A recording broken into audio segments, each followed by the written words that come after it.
সন্তানকে এত দরদ হবে না।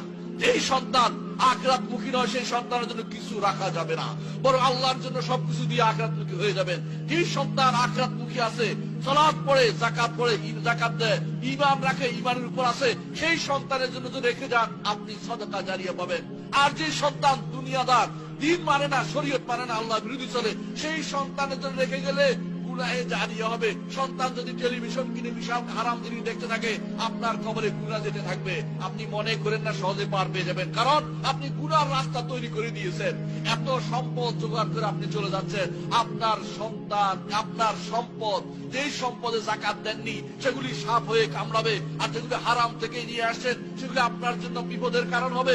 এই বিপদ আপনি বহন করবেন, আপনার সন্তান কিন্তু ওয়ারিস হিসেবে পেয়ে যাবে, তার কিন্তু গুনাহ হচ্ছে না। বুঝতে পারছেন কথাটা? ওই বোকা, ওই ব্যক্তি বোকা যে ব্যক্তি নিজের ধ্বংস করে আরেকজনের উপকার